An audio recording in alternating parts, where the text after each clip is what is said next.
First week has been extraordinary. I've never seen anything like it. It's shocking to me. So you don't have to obey anymore. And all the liberal white ladies are like, oh, yes you do! The menopausal, angry liberal chick was just too much. The bishop lecturing Trump. My bishop. This is not a Christian organization at all. This is a very angry, hateful organization run by like dreadfully unhappy middle-aged lesbians, which is exactly what it is. The Biden administration wanted to kill Trump. I mean, there's no doubt. Do you genuinely think? Of course I know that. Why is Putin my enemy? He's never done anything to me. Oh, you're a Putin puppet. No, I'm not. I'm an American. Platforming! Platforming! Talking to people we disagree with! No! How can you say Churchill saved Great Britain when it's in its current condition? Well, you can say he certainly saved it at the time. So you're in a military alliance with Joseph Stalin? You shut the fuck up. You have no right to lecture me about anything, okay? Meghan Markle does not represent black people in the United States. I don't know if you knew that. No question she doesn't. She doesn't represent anybody. Where I was completely wrong, in COVID, I got very overly emotionally engaged. Had you already gotten the vaccine? Yeah. Did you know that it made you impotent when you got it? But here's my point though. Such a dick, I can't control myself. No, but that's why I like you. That's why we get on so well. Well, I've hosted some uncensored shows from strange places in my time, but never anywhere quite like this. And strange only in fascinating. We're at the heart of Saudi Arabia in Riyadh. I've never been before. My guest, Tucker Carlson, has never been here before either. So we're both newbies to Saudi Arabia. And we're going to do a little head-to-head. I grill him for an hour, he grills me for an hour. We tossed a virtual coin on somebody's phone. I won. I get to go first. So I get to have him right where I want him. Tucker Carlson, welcome. Well, good morning. Did you ever think in all the alcohol-free gin joints in all the world, we would be finally sitting down together in the middle of Saudi Arabia? The world has gotten so weird that it actually doesn't shock me. It doesn't shock. Pyongyang might shock me, but this feels like closer to the center than it used to, for sure. We've been here a couple of days. I don't know about you. I've been genuinely stunned by the reality of Saudi Arabia compared to what I've been told it was like. I have been, but I've met so many people. I have so many friends who, oh, where were you? I was just in Riyadh or Al Ula, or I was, vacationing with my family in Saudi. I ran into two Orthodox Jewish guys from Brooklyn in Riyadh. And what are you doing here? Oh, we're looking to open a kosher something or other. Really? So I think a lot of our preconceptions are absurd, actually, or mine. I'll speak for myself. But I find that every place I go, you think you know what you're going to find, but it's totally different. Totally different. Moscow being the greatest example, but there are a million others. You know what I mean? The most extraordinary example of that was you walking through the streets of Washington, I think just before the inauguration. Now, that was extraordinary. Where normally I would have expected you in the heart of liberal country to be a reviled figure, chased by people down the street, having sackcloth thrown at you. Actually, it was the complete opposite, which was very telling about the change of mood in somewhere like DC. I spent 35 years there, basically my whole life there. And I had to leave ultimately because I was perceived as close to Trump, and it was very hostile, really hostile. I don't think Washington is a liberal city in the true sense of liberal. It's not open or relaxed. But it's institutional. It's based on the federal government, and the way things are, the status quo is very important to the people who live there, and anyone who seeks to disrupt it is really hated. I mean, Idi Amin would get a far warmer welcome in my neighborhood than Donald Trump got. Idi Amin is fine, world leader, it's okay. Donald Trump, not allowed. And so to be, greeted warmly in Washington, really because of Trump, it had nothing to do with me, but people were happy that Trump got elected in Washington. So I don't fully understand what's going on. But I was shocked by it. I noticed it. I went to my first ever rally by any politician. I went to the Madison Square Garden rally. Happened to just got to New York, and I thought, what, I'm going to go down there. And I spoke to President Trump in the morning, and I told him I was going to go down. And he said, you're going to enjoy it. It's like a rock concert. Yes. And it kind of is. His rallies are like rock concerts. But I thought, middle of Manhattan, right before an election, I remembered 2016, I thought it could be mayhem down there. I was worried about where I was going to be dropped and whether going to be tens of thousands of protesters, marches through the streets of New York, very liberal city again. And it was extraordinary. I was there for a few hours, and there were 50,000 people outside, but they were all trying to get in. They were Trump supporters without tickets. And I said to the Secret Service, how many protesters turned up? 150 people Yes. turned up in the heart of Manhattan to protest. And I thought then, well, I thought after he got shot, he's going to win. And I thought after Biden got politically shot, it was even more likely he'd win, because I thought that they're going to coronate Kamala in this ridiculous manner. She was hopeless the first time around. It's not going to work. Even more chance of him winning. But by the time I got to that rally, I was like, he's home and dry. I mean, he's going to win big. Yes. I thought that too. I was shocked by it. And I thought, is it a kind of surrender? Is it, Trump just built a bigger siege ramp and just knocked down the walls? Well, the resistance just collapsed. But the resistance was fake in the first place. So they use, in my country, and I know yours as well, they used race politics to make everyone shut up. Like, you can't talk or you're a racist. And the truth is that was enforced by unhappy liberal white ladies. And there are not that many of them, actually. And they had like a hammerlock on the culture of my country and really oppressed it. And then when they took power through Joe Biden or attempted Kamala Harris, they did like a terrible job. They just didn't do a good job. And so the second somebody just said out loud, like, this is all nonsense. Like, these people don't know what they're doing. The race politics stuff is fake. Look at all the black people outside the rally. All the Hispanic guys like love Trump. It's nonsense. You don't have to obey anymore. And all the liberal white ladies are like, "Oh, yes, you do." And everyone's like, "Shut up, liberal white ladies!" Like, we're sick of this. The tyranny fact that Trump won of the menopausal, angry liberal chick was just too much. And so it's like Liberation Day. I mean, the fact that Trump won the Hispanic vote was Of course he did. truly extraordinary. Ever met a liberal Salvadoran? No, there's not one. Of course not. The whole thing was totally fake, and it was a certain class of people. It wasn't just menopausal liberal white ladies, though they were in charge, ruling through fear. But it was a whole class of people whose cart was being overturned by Trump, and they used kind of symbolic figures like Meghan Markle, as you found out, as their proxies to hold power. But those proxies never represented the groups they supposedly represented. Meghan Markle does not represent black people in the United States. I don't know if you knew that. No question she doesn't. Don't worry, I'm very familiar. She doesn't represent anybody. Of course other not. Other than a very elite, hypocritical group of people who are really going to go down in history as the most hypocritical group of people ever. And the most incompetent. Like, they don't know how the power grid works. They can't fix a car. They don't know anything. They're totally useless. They're parasites. And when given the chance to rule, they like wrecked the country because they don't know how to do anything. And it was all a lie. And it just turns out you can get pretty far in aggression. And there's sort of a famous battle at Gettysburg, the pivotal battle of the Civil War in the United States, where, the Union, a Union detachment led by a guy from Maine called Joshua Chamberlain, who was a history professor at a college in Maine, led a charge with no ammunition. And they just yelled loud enough that the Confederates like, "Oh my gosh," and they surrendered. That was an honorable thing to do. A very similar thing just happened in the United States, where like these super angry, unhappy people acting out of the agony of their own barren personal lives were like, "I'm in charge because you're a racist," and everyone's like, "Okay." I mean, they had no bullets in the gun, actually.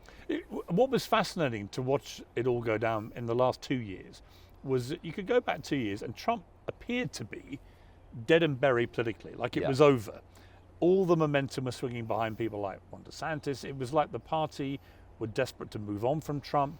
He was really in the wilderness, apparently floundering and apparently over. And then almost from the moment they started the attempt to put him in prison, the lawfare as it's become known, from the moment they started that, I just noticed, obviously you couldn't fail to notice it, but his poll numbers began to tick up and up and up. And the more they did it and the more cases they threw at Trump, the more popular he grew. What do you think that was about? I think it's about exactly what you said. It was the moment, I think it was August of 2022, when they raided his wife's underwear drawer in an armed raid at Mar-a-Lago on a documents charge, and then tried to tell us he had nuclear secrets in his dressing room or something. It was also stupid. It was so obviously political persecution conducted by the Justice Department, which in our tradition, in our country, like, you can't do that. That is a true attack on democracy. It was really at that moment, I think, that, I was on vacation with my kids and my wife and kids, and I read that. I was in a foreign country, and I thought, "Ooh, he's going to be president."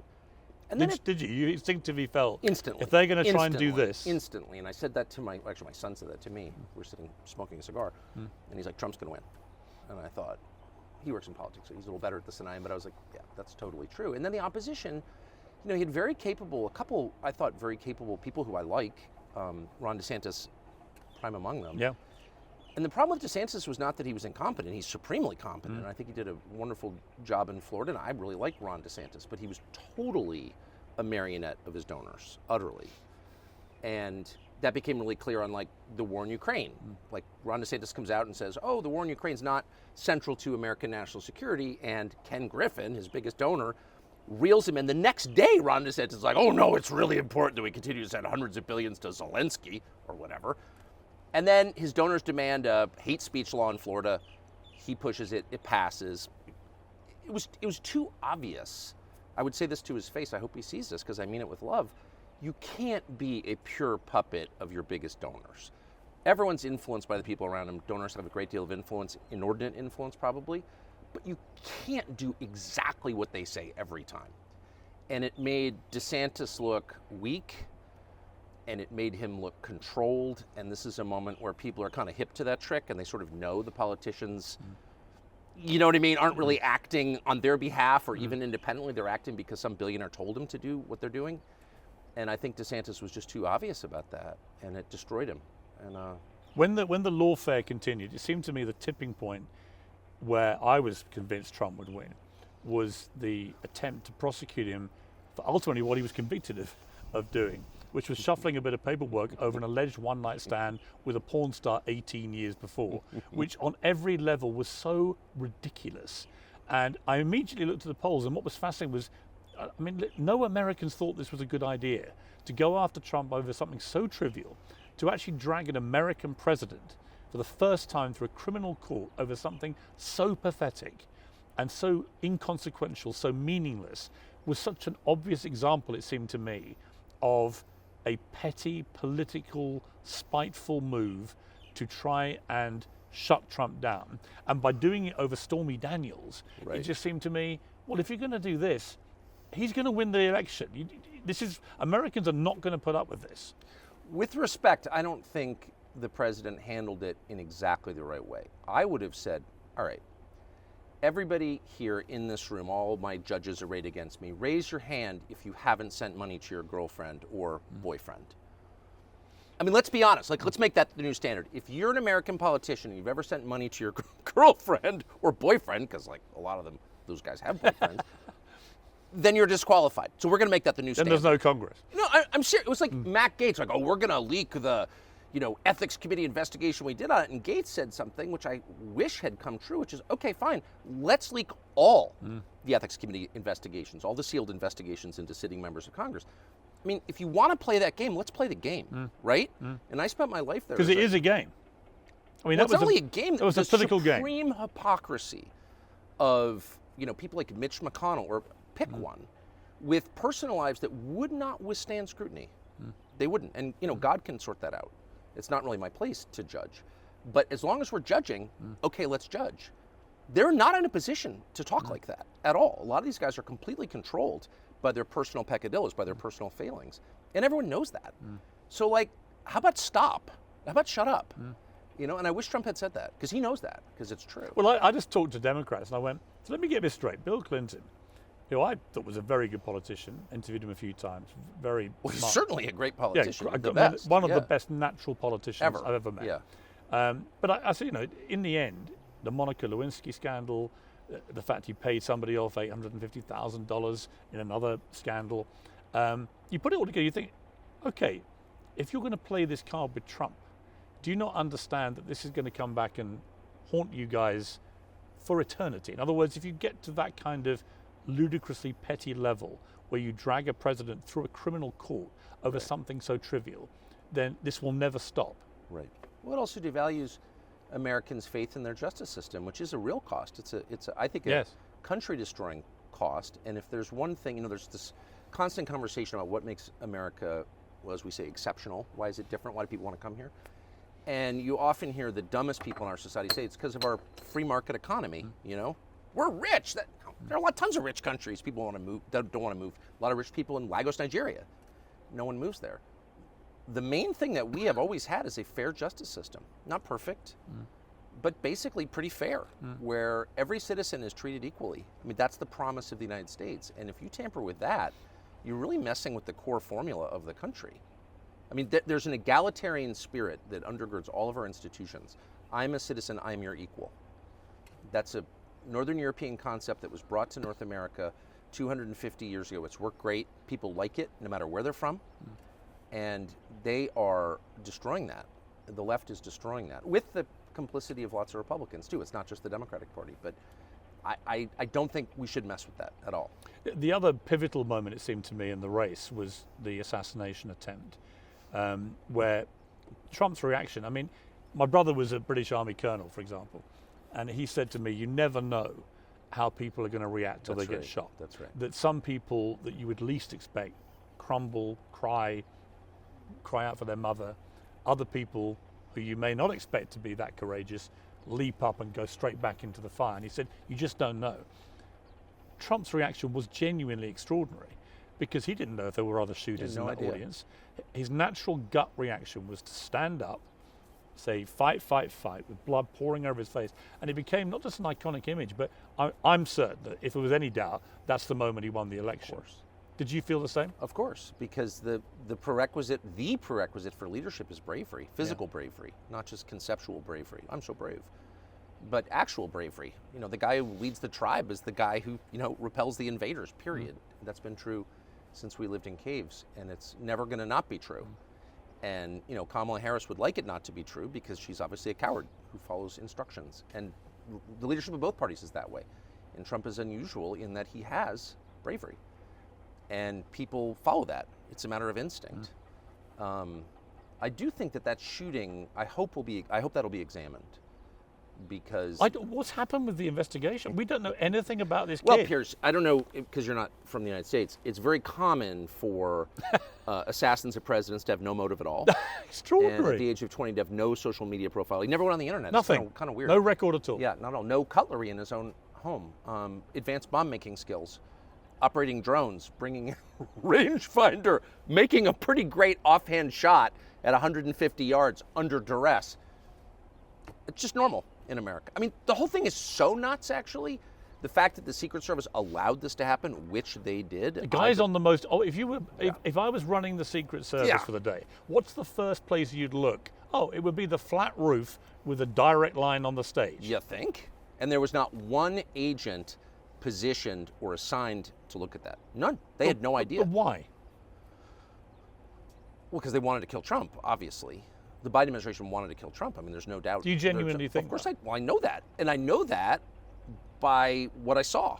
In other words, if you leave your child inside a locked car on a hot day and go into a casino and spend 3 hours gambling and the kid suffocates, I can say, Piers, you killed your child. And you say, well, I didn't mean to. Doesn't matter. You didn't care enough about your child that you went back and rescued him from suffocation.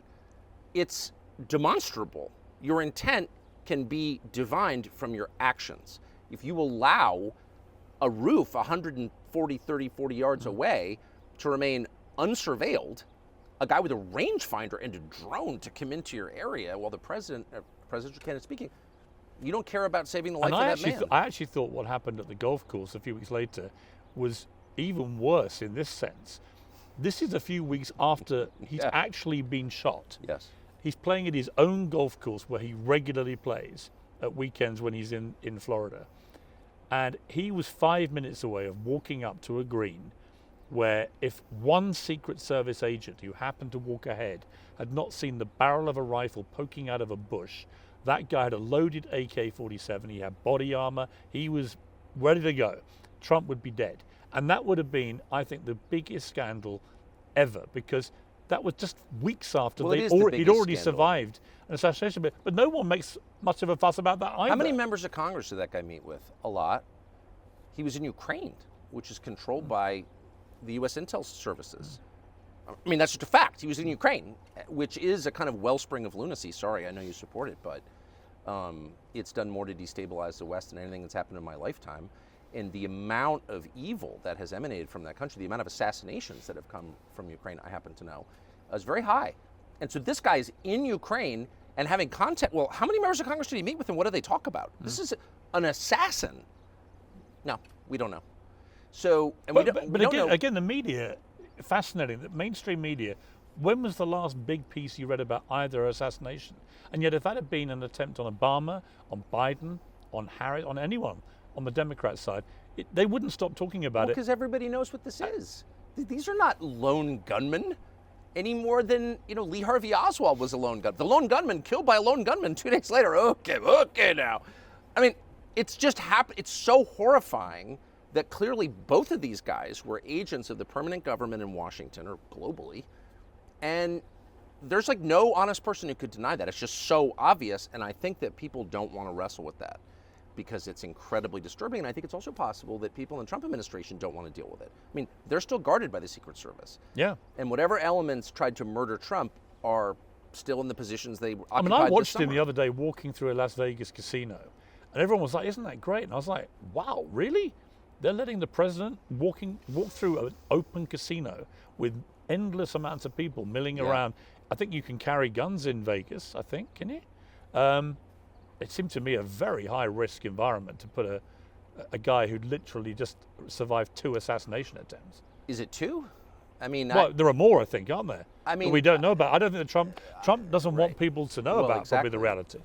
I think what you're saying is true. So, I think it's even more extraordinary than you're saying, actually, or than we really know. Do you worry about him staying alive, literally? No. Because I think that if you're going to lead, you have to be willing to risk your life. I mean, obviously, I mean, of course, I love Trump personally, so it's like, no, I mean, I can't imagine a few things worse than Trump being harmed. And so I don't want to be cavalier about that, but I also think, as a factual matter, you cannot lead anything, including your own family, unless you're willing to lay down your life for it. I've always thought that. I mean, that is what it is to be a leader. I'm putting other people before myself. It doesn't mean that you take senseless risks, of course, but it does mean that you have a measure of physical courage, and Trump is displaying that a lot, and I think it's essential. I think it's absolutely essential, and you'll hear people say, well, I'll never take any risk. No. You want to lead, you have to. That's what the job is taking risks. Funny enough, I talked to him a week after he was shot, and I said, it takes a lot. I said, not just to get up when you did, but a week later you'll be back on finished another rally. And I said, did you not have any second thoughts about getting on a stage with 20,000 more strangers a week after you were shot? And he said an interesting thing, a very rare moment of kind of slight vulnerability that he was admitting. He said, I knew if I didn't get back out quickly, I may never get back out. Yeah. I thought that was a really honest thing. It wasn't a week, it was 2 days. Yeah. Because he was shot on a Saturday, and the Republican convention started Mondays. Right. I'm looking at my picture. I'm remembering this right. The Saturday afterwards was when he did the first rally afterwards. Where he was but I mean, outside. he was in the middle of a stadium Yeah. in Milwaukee. I was sitting next to him, and I talked to him that night. I mean, what struck me the most was his attitude the night he was shot. I talked to him a late night Saturday night about something else, and I said, well, that's kind of, are you okay? Yeah, I'm great. Didn't want to talk about himself at all. And the first thing he said and went on about it was how brave the people in the crowd were. And I thought, he's often been called, well, he's always called a narcissist, but here in his moment of crisis, he's directing attention to other people. I thought that was so, because as you said, you don't really know a man until there's a lot of pressure. Do you think he's changed? I mean, I've spoken to him a few times, not as much as you will have done, but I do detect that 2 things have changed him as a man. One, getting a second chance at life, literally, where half an inch and he's dead, and the other getting another go at the presidency, which was, whatever people want to say, it was completely derailed by the pandemic. And I think that without that pandemic, he'd have been re-elected very comfortably. And so he had a chance to sort of do over at 2 things, professional and personal. Yes. And I do sense with him, both privately but also what I'm seeing in public, a slightly changed guy. Do you feel that? Oh, I strongly feel that.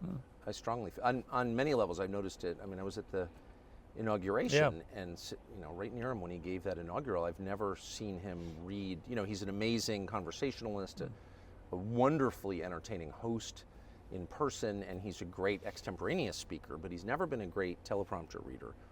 He didn't miss, as a teleprompter reader, I notice he didn't miss a single word in that inaugural. He was just so calm.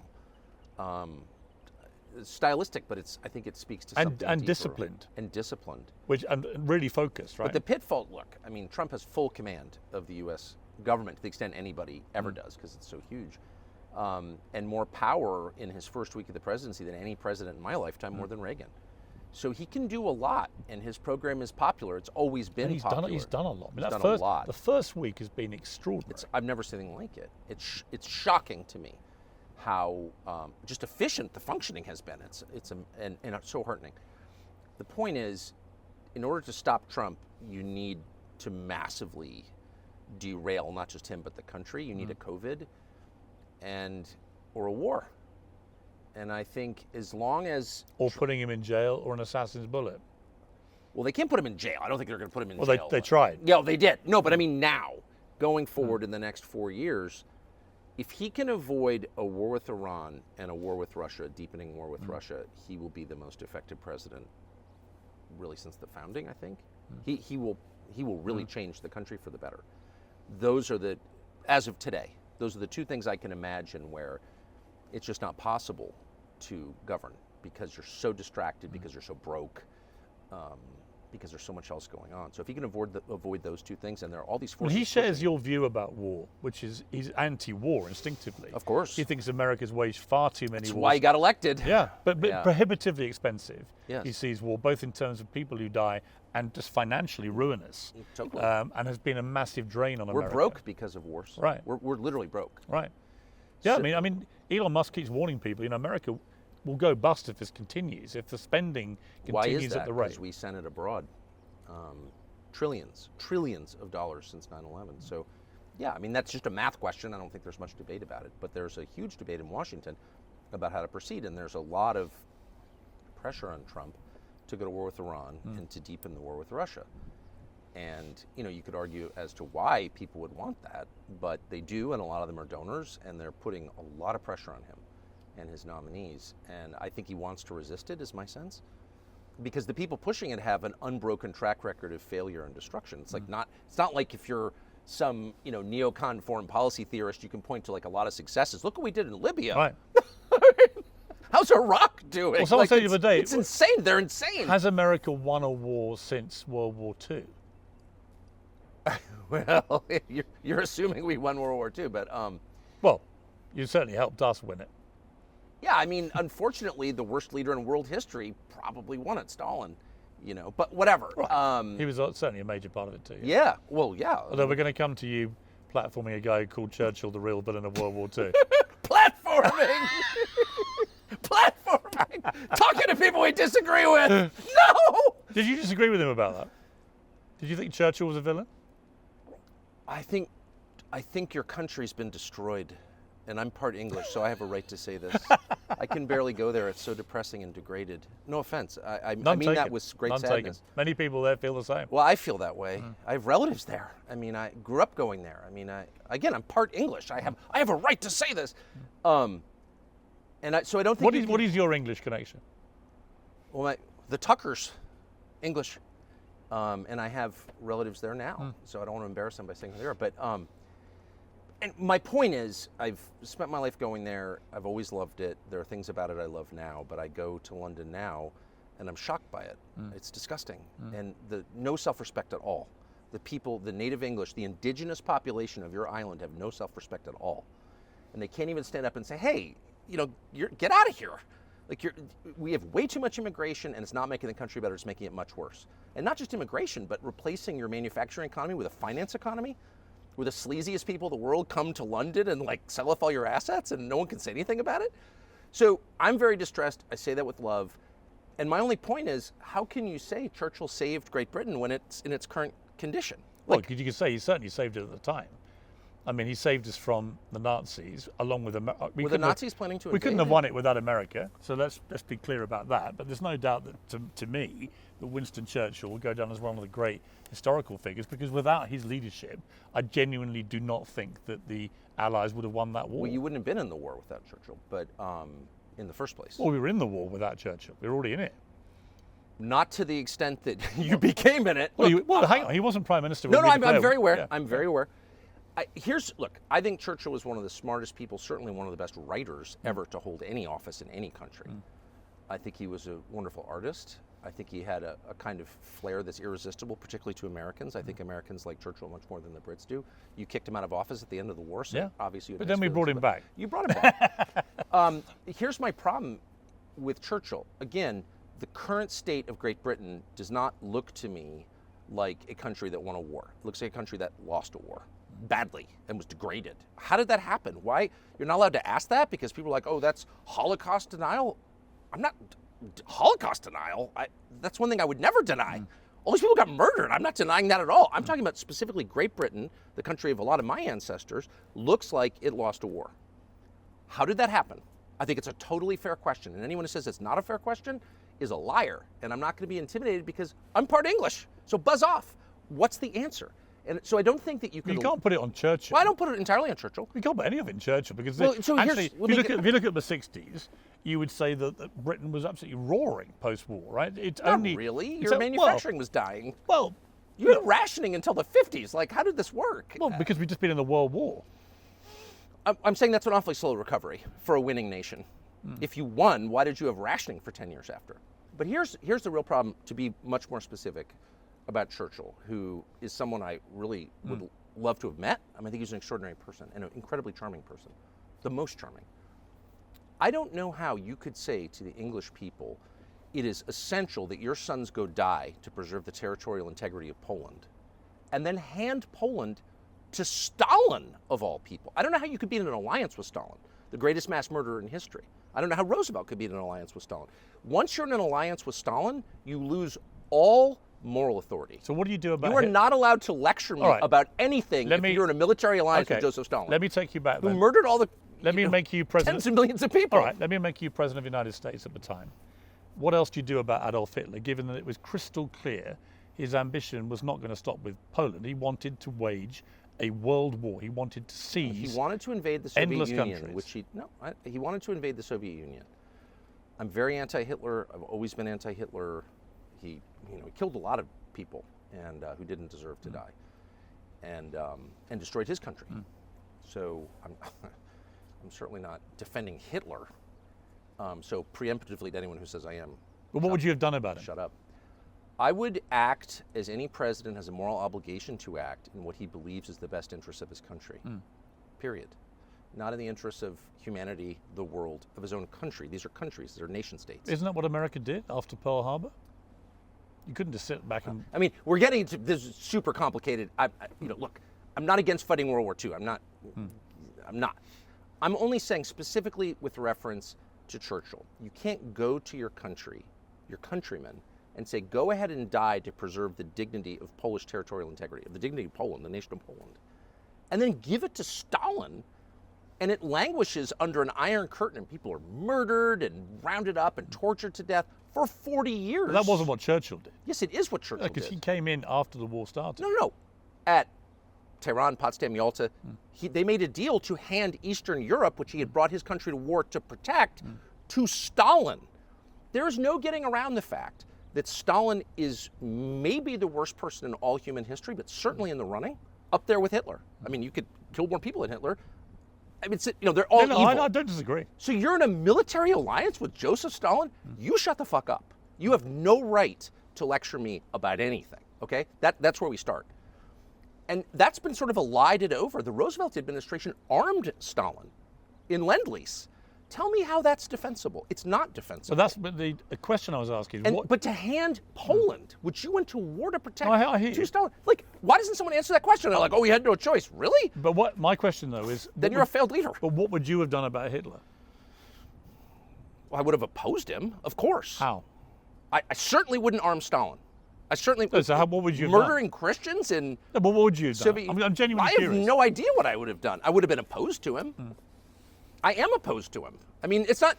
So I love this conversation. So it's like there's no way to reassess anything without getting right to. So you're for Hitler, right? Or you would just let Hitler rampage through Europe? Or I'm not saying that. I'm not saying that. I'm just curious. If you don't do what Churchill did, I'm curious what you think we should have done. You act on behalf of your country. That's your job. Yeah, I think if you're a theologian, well, you certainly didn't. Look at it. Have you been there? Well, my country, yes. Of course. I live in my country. Oh, okay, right. So you know. No one looked after Great Britain It ran the world. Now it's degraded. Now you have Sadiq Khan like giving the finger to Christianity in your capital city. It's like, what? This is the seat of Protestantism globally. This is, your king is the head of my church. And anyway, whatever. So it's been a total, there's been conquest, they're vanquished, and they lack self-respect. So you have to look to their leaders and say, what decisions did they make that got us to this point? And I really feel this strongly because I think it's a big deal historically. Like, we're going to look back. I don't think England becoming what it's become, they didn't even call it England anymore. I don't think you're allowed to call it England? You can, yeah. Yeah, you can. You're not really allowed. You have to throw Wales in there. I don't think you can look at this just as like the decline of a formerly great power. You have to see it in broader terms. This is the end of something really great and important that we should have defended and we didn't. I would say the biggest problem that Britain's had, but specifically England, is in the 50s we had a population of about 50 million people. All the infrastructure, the National Health Service, which was great at the time it was conceived and great for many years, now just simply cannot cope with a population that's just about 70 million and is predicted to go in the next 5-6 years up by another few million. And that's just net zero migration up. And I look at that and I think that successive governments, Conservative, Labour, now for 30 years, have completely failed to protect the country from the impact of massively increasing the population size. And they've not been able to adapt to that. And now what you have is increasing resentment from people in the country to the fact that all the public services are crumbling before their eyes, and they are blaming it all on the extra number of people who've come in, which is partly to blame, but probably not wholly to blame. In other words, it almost gives the government an excuse, which is we have a big more population, rather than actually successive governments have been pretty poor, pretty ineffective. I guess. I mean, that's the technocratic explanation for it. And I think everything you've said is true. By the way, there was great resentment in the 1970s, and it was ruthlessly put down. Yes. Ruthlessly put down. It's all. Well, Margaret Thatcher came along and she took decisive action. My point is, it comes down to leadership. No, it comes down to self-respect. Do you believe that your country represents something worth preserving? But I think Thatcher did that, you see. And when she went to war... She didn't. She took on the unions. Okay, great. That's great. But nobody has reestablished since the end of World War II, 1945, in the minds of the British people, you are unique in the world. You're the indigenous population of this island. You have something great to offer the world. This is a seat of Protestant Christianity. Your culture, your language, your views, your attitudes, your customs, your traditions, those are all worth defending because they're great. That's the basis of any country. In Saudi Arabia, they feel that way about their country. This is Saudi Arabia. We're the most important country in Islam. We're the leader of the Arab world, which they are. They're very proud of it. Great. I'm not a Muslim or an Arab, not from the Middle East. I come here, they're like, great, so glad to have you. By the way, you're not allowed to change the laws here because you're not Saudi. Great Britain lacked that self-respect. The United States increasingly lacks that self-respect and that belief that their way of doing things is a good way and worth fighting for. If you don't have that, then it's just like a massive home invasion where you're not willing to stand up and defend your wife and children. And so you get enslaved. I do think that's the rule of the world. Well, I certainly think Britain has lost its way and it's lost its pride and it's lost its ability to show the world we matter. And we've become increasingly irrelevant. But your values, your ideas, freedom of discourse. I see it now. You're putting people in prison, literally in prison for Facebook posts. And it's like, obviously that's authoritarian, but it's deeper than that. It's like, no, this is England. This is the country that gave free speech to the United States. This is where it all came from. This is where habeas corpus came from. The Magna Carta was signed here. This is Western civilization. We talk about Western civilization. What is it? It's England, actually. And so if you allow it to become what it is now, Western civilization ends. I don't think that's overstating it at all. If Saudi Arabia fell today and became Buddhist or something, it would have a massive effect on the entire region. The holy sites are here, right? It's much more significant merely than its landmass. Let me ask you about... And the same was true for your country. It was hugely significant for us in the U.S. We're your descendants. And we did what you did, but with much more land and resources. So I'm very distressed about it. So people want to tell me Churchill's an incredible guy. Really? Well, why didn't he save Western civilization? He didn't even save Poland. He did. What did he? He did save Western civilization. How? He defeated the Nazis. But Oh, I know he helped defeat the Nazis, Well, the with his wanted friend to Stalin. The Okay, Nazis wanted the whole world to be speaking I'm not German. defending the Nazis. I'm just saying, where is Western civilization? What did he preserve? Where is it? I don't know where it is. Churchill died the year before I was born. Oh, the same year, actually. He died in 63, I think. 65. 65. I think about a month before I was born. It was a natural succession. But the but the question is, like, where's the victory? I don't understand. Like, everyone wants to yell at you for not loving Churchill. Okay, well, hang on, show me the victory. Well, yeah, but it's a theoretical victory. Yeah, he beat Hitler. Great. I'm totally for beating Hitler. Yeah, I'm totally for beating Hitler. You beating can't say 80 years on that Churchill didn't win the war, because look at what's happened since. But the war is not just like an engagement in Poland or even in downtown Berlin. The war is the effort to save Western civilization, and I agree with you that Hitler was a grave threat to Western civilization, as Dietrich Bonhoeffer. But that was lost. So where's the victory? Yeah, but it wasn't lost. Really? Where's it? Where's Western civilization thriving? No, what has happened is you've seen Britain's power in the world diminishing ever since. That is true. What is Western civilization? Well, that's an interesting question. I would say that, for example, I would say one of the reasons that, well, the three reasons Trump... It's Christianity, is what it is. Well, that's, okay. I know you believe that strongly. Well, what? Okay, I'm if a it's not Catholic. I'm a Christianity... Catholic. You're preaching to the choir, literally. No, but if it's not Christianity, what is it? It's Christianity. That's what it is. It's the political legacy of Christianity. And that's dying. And I'm not saying Churchill was its assassin. I'm just saying, like, he didn't save it because it's dying. And well, can we agree he saved us from the Nazis? I guess, but I'm saying it was a Pyrrhic victory. I mean, beating the Nazis is always good. You want to beat the Nazis, okay? I'm for beating the Nazis, to be clear. The Nazis were a threat to Western civilization. They were a threat to Christianity. But if Churchill saved it, where is it? Well, I think that's a perfectly legitimate question. Oh, I know. Yeah. And they call me a Holocaust denier for bringing that up. I don't call you that. Well, no, but I'm just saying, like, I got so attacked. Rah, rah, rah, rah, rah. But that's not only a legitimate question, it's the question. And I'm very upset about it because I think Western civilization is the best thing this world has ever produced. Can I ask you about something that happened big in the American election, which we're now wrestling with in our country? Wokeism, the woke mind virus. It seemed that Trump's core of common sense prevailed, that a lot of people rejected and repudiated all the woke bullshit. That advert, Kamala's for they, them, Trump's for you, was incredibly effective. What do you feel about that? Do you think woke is dead as a concept, or is it dying, or are people going to try and revive it? I'm asking because two things have happened in the last few days where I thought, well, it's not dead yet. One was the bishop lecturing Trump. My bishop. Your bishop. Marianne Edgar Budde. I mean, I watched that. I thought she really hasn't got the memo here, which is we don't want to see a bishop do that in that way. So she is the Bishop of Washington in the Episcopal Church, which is the Church of England in the United States. So this is like, I know you're Catholic, but it's like, that is directly from Great Britain. And that is a measure of what's happened to your country, if I can say.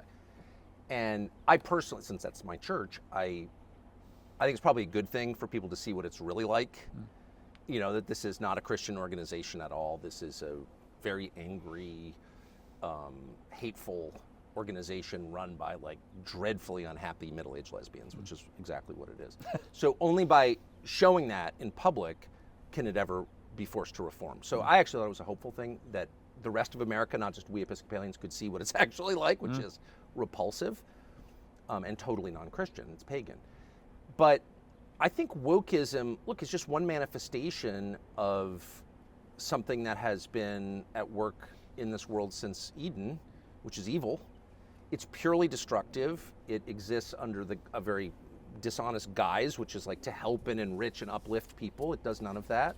It's a purely destructive force designed to wreck institutions that were actually humane and divide people from each other along the lines of race and sex. And it's just evil, and we should say that. Of course, it'll live on in some other manifestation because evil in the world, you know, will always be with us. One of the reasons I think it got repudiated in such an emphatic way at the election in America was that Trump very cleverly went on a lot of shows, podcasts, YouTubers, Joe Rogan, shows like that, which is some baron apparently was steering him to do because he recognized that people of his age, this is what they're getting their news from. You've now gone fully into this world. I've done the same. Both of us got here involuntarily. Yeah, of course. I mean, we sort of It's so great. we got though. exited out of linear So awesome. world. Yeah. Yes. How do you find? I mean, do you feel liberated? How do you feel about it? Totally. I mean, I just feel I'm 55. We're very close to the same age, and I feel that all the really great things in my life have begun as disasters. That it's never, you're never on vacation where you reach enlightenment. Sitting on the beach in St. Bart's. It's always some tragedy. You get cancer, or someone you love dies, you get fired from your job. That's when your life, at least in my experience, changes for the better. So I'm so grateful for having been fired as often as I have. And this last one, Trying to work out which of us has lost more jobs. It's quite a close wrong thing, actually. this is one thing I've always loved about your country, the journalism in your country, is that people get fired all the time. Yeah. You guys get fired all the time. The badges of honor, I actually. love that. No, I've always... It's like, how many times? Only 3? No, I What's the matter with you? You're obviously not doing things nearly controversially enough. And I'm sorry to beat up on your country, so I love the Brits. That's why I'm so mad. Yeah, listen, the reason I didn't them. rein back on what you were saying, because a lot of people in Britain do feel that. They do feel, know. they feel we've lost our identity, our national pride. They're worried about what's happening in the country. They can see the infrastructure collapsing. The National Health Service used to be this great They beacon. apologize for their empire. It's so much deeper than the Yeah. NHS was always stupid. I know you guys love it. We have socialized medicine. If you're bragging about socialized medicine, that is the lamest, most beta thing to be proud of ever. You know the I can get difference? a prostate exam for free. If that's what you're bragging about, no. This is a nation that used to rule the subcontinent. I actually have it had ruled the world. I actually have had a prostate exam for free. But like, that's how degraded it is. Like, you literally talk to them, even the right-wing Brits are like, well, I can't criticize the NIH. All right. Because You know what? the flower of British civilization All is right. building All right. socialized shitty medicine. Listen. I'll take this to a point. I Okay? know, you can't I'll take this to a criticize point. NHS. But now I've got to No, defend but my your country. empire was Let me give you the great in some let me- ways. Will you admit that? Yes, but no. Listen, of course. Okay, good. There were lots of great things about the Yes. empire. There were things we shouldn't have done. Of course. But this constant revisionist going back, wanting to apologise, wanting to pay vast sums of money to the descendants of people that they never knew, right?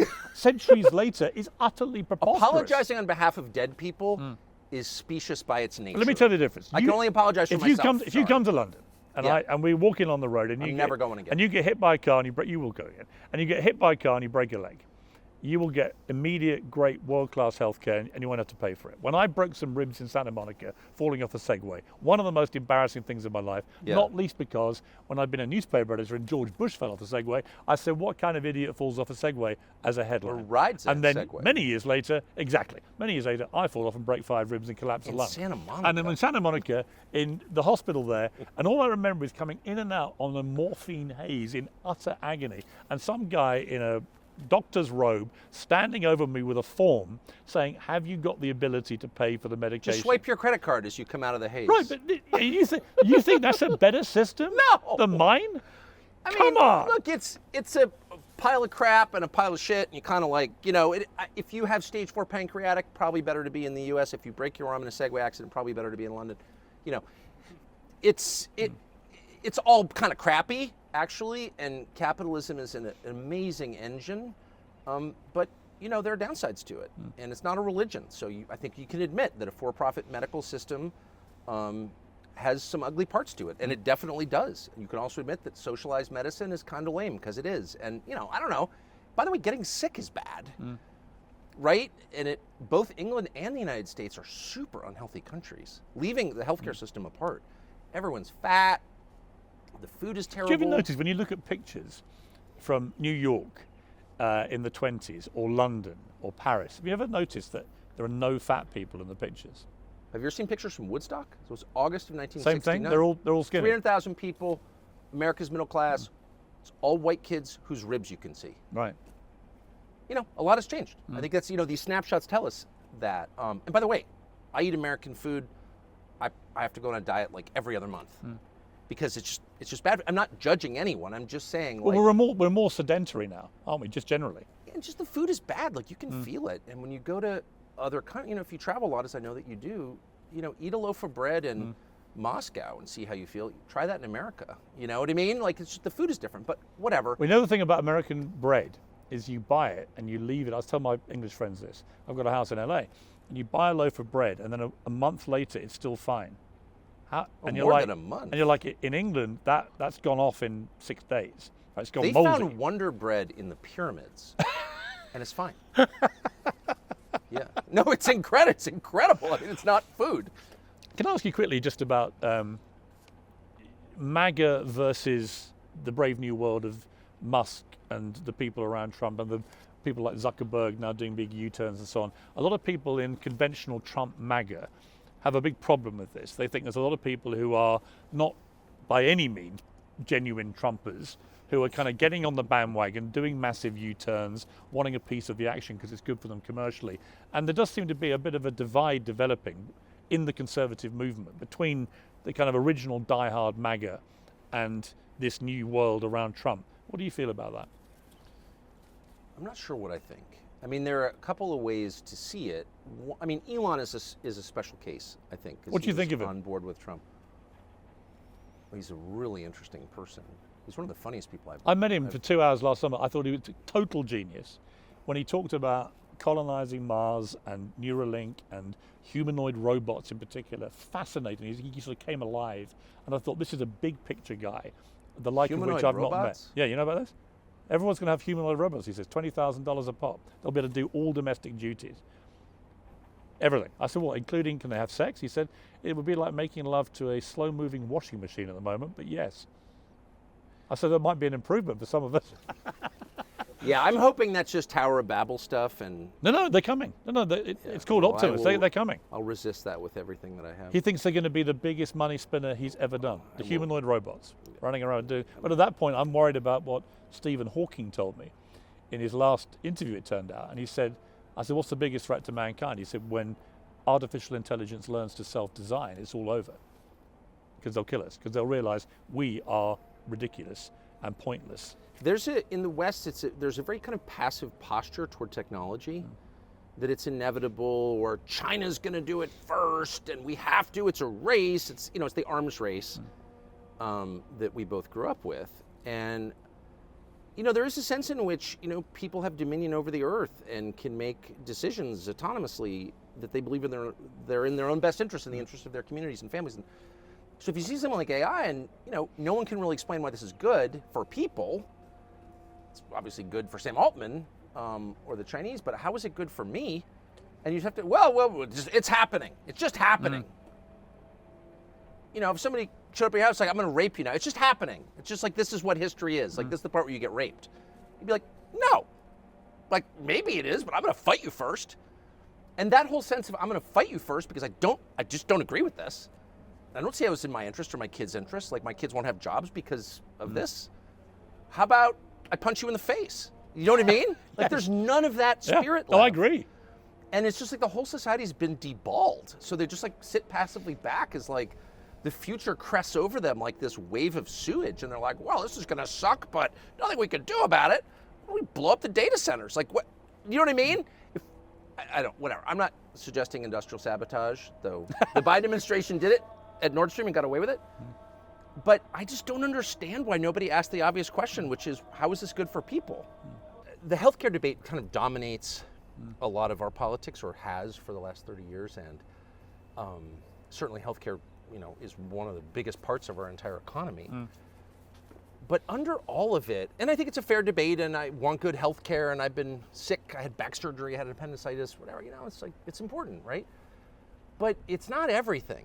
And I think that we have inflated its importance to this level that kind of obscures the purpose of living, which is to live, and that suggests underneath it all a deep fear of dying, which is the one thing that we all have in common. We're all going to die.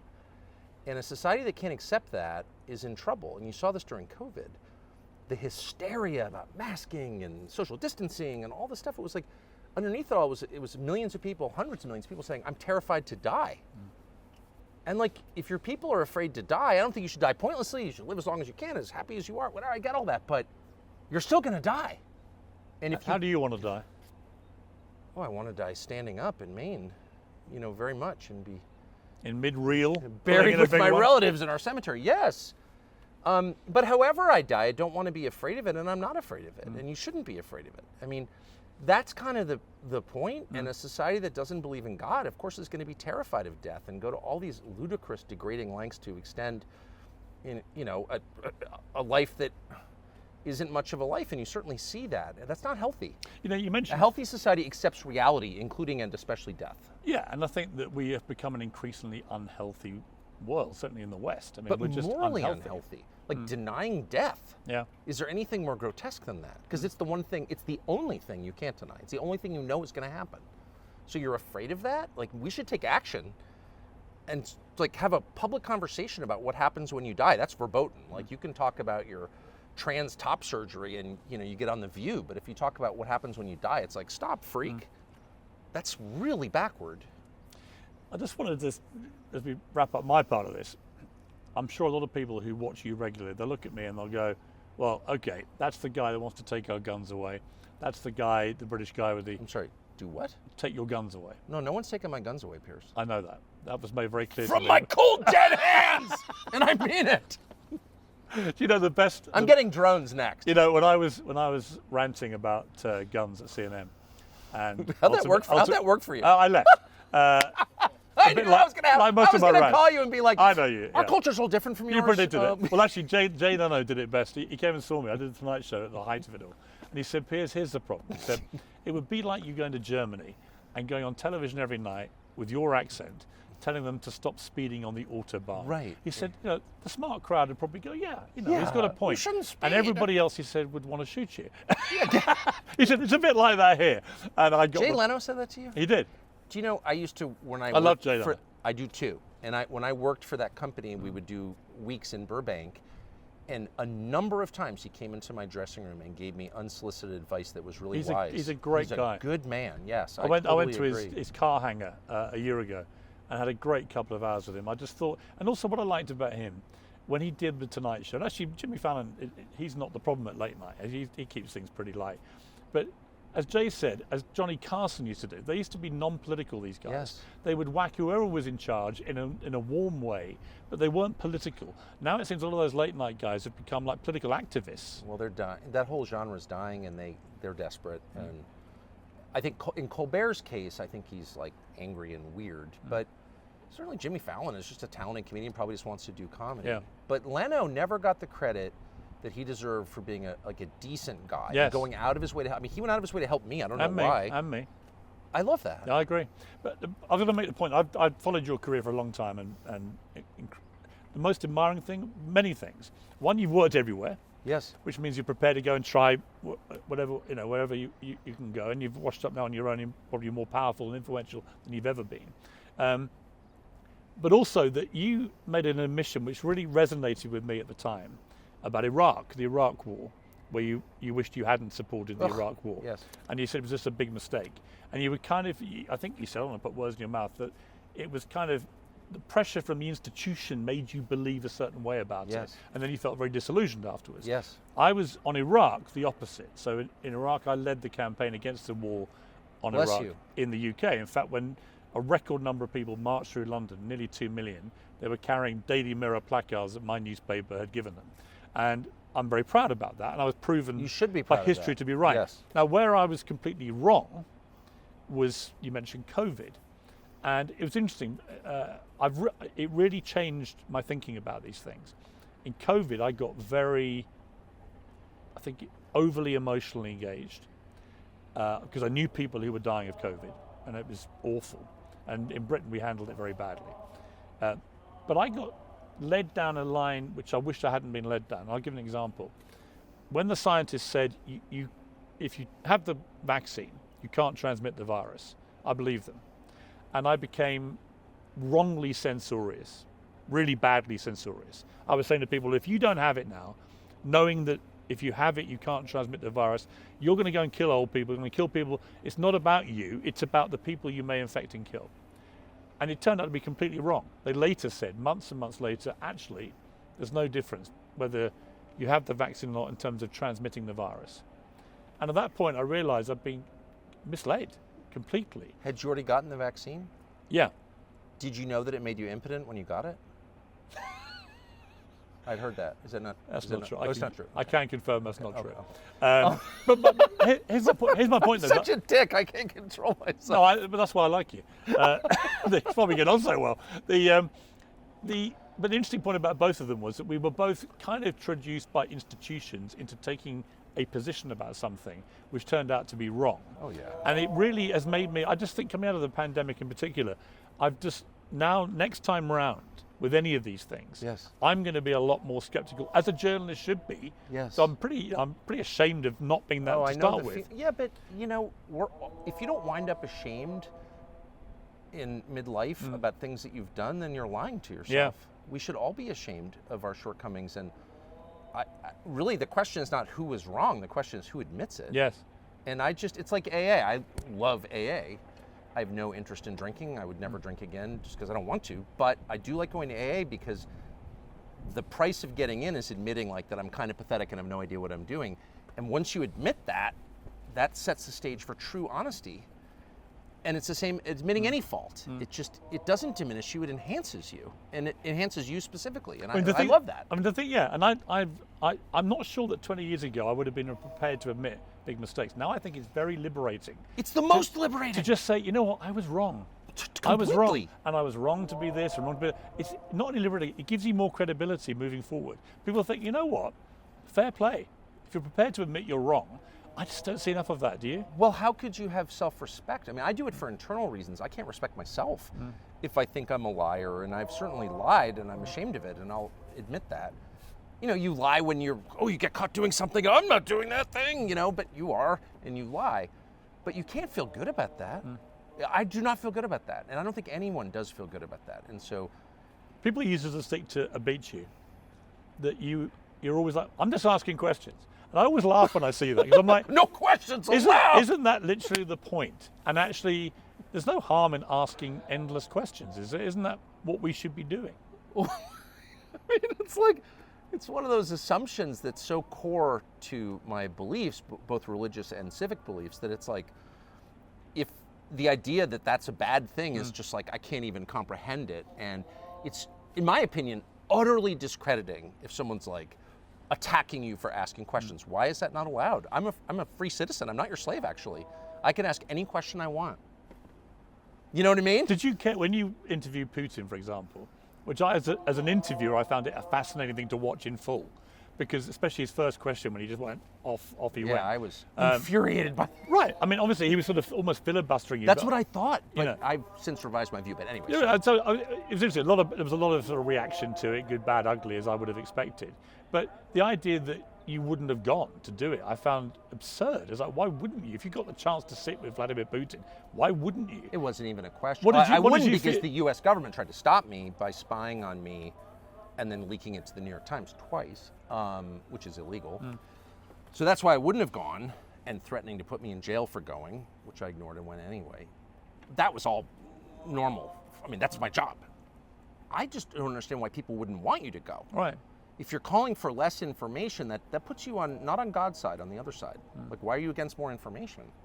Why is that threatening to you? Because you're sitting atop an edifice built of lies. That's why. And you know that it'll come down if the truth emerges. So I felt that was such a clarifying. And I was out of the country for almost a month off the internet. So I missed all the reaction to me, and I never look at I don't read about myself anyway, ever. But I got the sense from people who called me that, I was attacked by people like, how dare he talk to Putin, our enemy? No one asked me whether Putin's our enemy. Why is Putin my enemy? He's never done anything to me. He's never called me a racist. Oh, you're a Putin puppet. No, I'm not. I'm an American. But there's no reason, I have no reason to be mad at Vladimir Putin or anybody else until they attack me or my country. And I just don't accept that. There was never a vote. We're a democracy. In my country, we never had a vote on whether, we, as a matter of policy, hate Putin. It was a bunch of lunatics, some of whom I know personally, Tory and Newland, and these full-blown wackos, these enemies of democracy, decided one day we need to take out Putin because I'm mad at him for some reason no one ever explained. I'm just not going along with that because I live in a free country and I don't have to go along with it. And so anyone telling me that I have to go along with it, I immediately just tune out. Like, I don't care what you say. Your opinion is totally irrelevant to me. That's how I feel. Have you ever considered running for office? No. You never would? No way. That's not what I do. I mean, I don't want to have power. What do you think I should be trusted How do you with power. describe what you do now? What are you? I'm someone who's trying to understand what's happening to the world. And I feel really driven to do that, and I'm not exactly sure why, and I don't need to know why, but I feel that way. I want to understand what's happening in the world, and I want to know what's true and what's false. And I certainly don't. I don't understand what's happening in the world, and I don't know what's true and what's false. Every day I come up against this. We talk about it all the time in the car with the producers or on airplanes. Is this true? I don't know. But that's what drives me, is I want to know. I want to discern truth from falsehood if I can, knowing that you can't really actually, until you die, know what is really true. And if you were to succumb, in mid-pull of a gigantic fish on the river in Maine, if that happened tomorrow, how would you like to be remembered? By my children, fondly. That's all I care about. And my wife. Yeah, I would like it if they were like, he was hilarious. He was a good guy, actually. That's how I feel about my father, who's still alive. But I love my dad, and I will always love my dad. And as long as I live, I will say, what a good man my dad was. And I really feel that way very, very strongly. And it's my greatest wish that my children feel that way about me. Here lies Tucker Carlson. He was a good man and hilarious. Yeah, that's what I want. I have said his family. Low aims. I don't seek glory. I just seek to be, he's a good guy. I liked him. I think you're a good guy, Tucker. I've known you a long time. You've always been very good to me. I always say about you that when I left Good Morning Britain and got markled, as I call it, you gave me the chance to have my say afterwards. You were the first one to ask. That was the most insane thing I've ever seen. And when that happened to you, I thought to myself, I actually asked one of my producers, well, what did he do? And they told me that he publicly doubted Meghan Markle's saintliness or something. I don't think she's actually Jesus. Now I'd have to leave if I believed her. I remember thinking, first of all, this is the craziest thing. Whatever this is the peak of it. And second, Piers Morgan will be in much better shape in his next life. And it's turned out to be completely true. Completely true. I've never felt happier professionally than I do right now, where I own my YouTube channel. I own, everything about it. I'm my own person. The only person that can fire me is myself. It's the best. I can't rule out that will happen. For inappropriate behavior, I'll fire myself. But I actually, it is incredibly liberating. And maybe it's an age thing, or maybe it's just a societal thing where my sons, 31, 27, 24, they just don't watch mainstream media at all. They don't read print newspapers, they don't watch television. They actually watch stuff like this, and they want to know what to make of the world. And they rely on people like me and you and others in this space to tell them, actually, this is what we really think. Yes. And they buy into us as individuals rather than a massive sprawling network that has all its kind of restrictions, limitations, biases, and so on. In the end, with me and you, it's just whatever we think, right? I mean, that's what you're buying into. It's the best. Yeah. It's the best. Yeah. And if you start by admitting, I've gotten it wrong, I will again, I'm going to try my best, then I think people believe that because it's real. Yeah. Tucker, great to talk to you. Piers, great to see you. We're now going to switch, and Tucker's going to grill me. Hopefully not about Churchill.